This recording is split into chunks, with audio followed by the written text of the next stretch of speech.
Welcome to The Explainer. So today, we're setting the stage for a monumental piece of human history that, well, honestly, most people completely miss.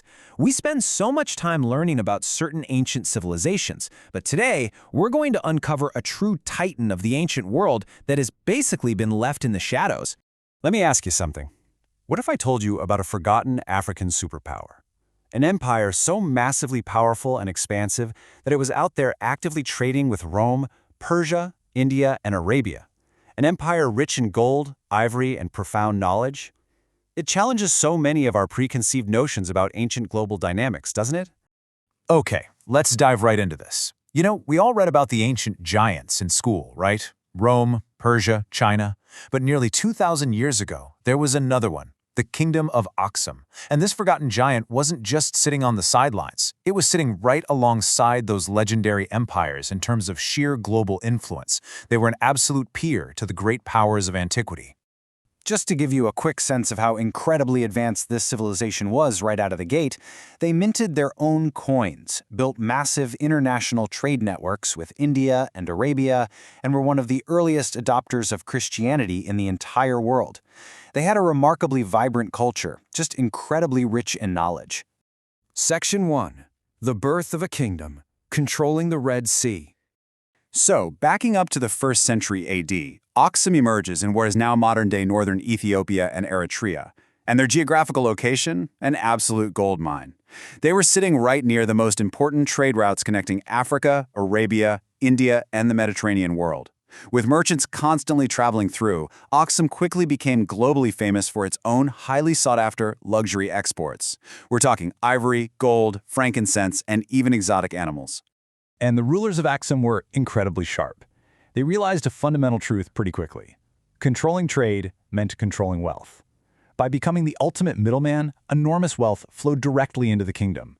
And they brilliantly used this massive influx of capital to fund the construction of extensive roads, huge monuments, and a formidable military to protect their interests. Moving on to Section 2. The Golden Age, Economy and Engineering.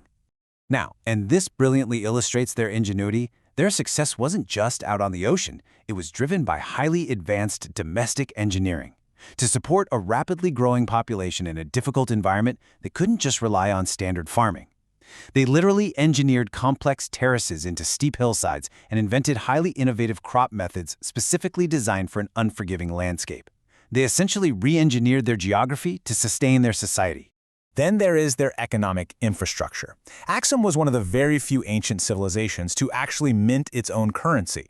Seriously, we cannot overstate how rare and remarkable this was back then. These coins proudly featured royal symbols, and they were specifically designed to facilitate their massive international trade.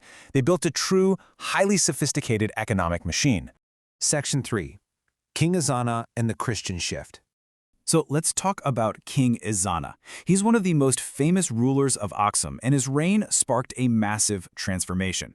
Pre-4th century, many people in the Aksumite Empire followed traditional religions, but under Ezana, the kingdom formally adopted Christianity. Actually, scratch that. It wasn't just a footnote. This made Aksum one of the absolute earliest Christian kingdoms in the entire world. And this wasn't just a quiet personal conversion. It completely transformed the kingdom from the top down. Suddenly, Christian symbols were stamped onto globally circulated coins and monuments. Churches began to be constructed all across the region. This pivotal shift established deep, foundational traditions that still heavily influence Ethiopia today, permanently shaping Aksum's cultural legacy. Section 4. The Monuments, Giant Granite Stelae. Okay, you've got to see this. These towering structures are called stelae. They are massive stone monuments carved from single, solid blocks of granite directly connected to elite burials. They are quite literally monumental demonstrations of the kingdom's staggering wealth and power. Today, they remain some of Africa's most remarkable archaeological treasures. Now, what's really interesting about this is the sheer scale.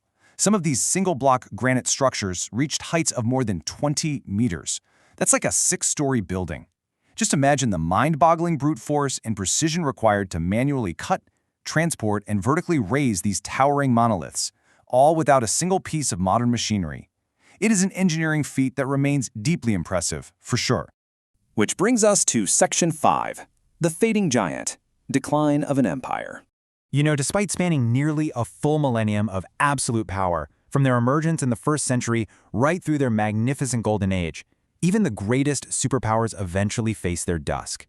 As you can see, by the 10th century, Aksum experienced a severe loss of global influence, and the empire eventually began to fade from the world stage.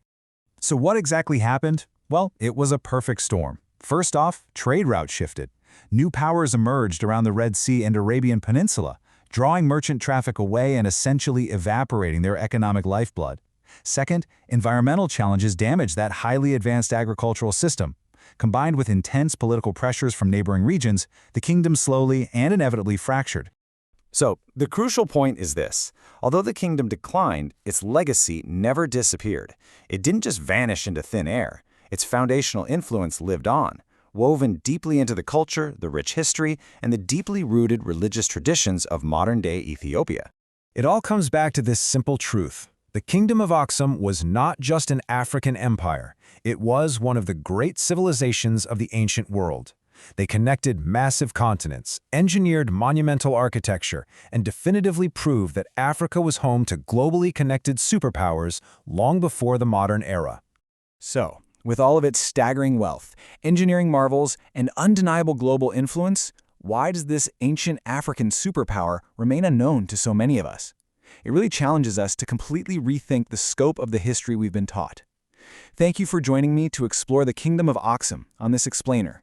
Keep questioning the history you know, and keep seeking out the hidden stories of our world. Thanks for watching.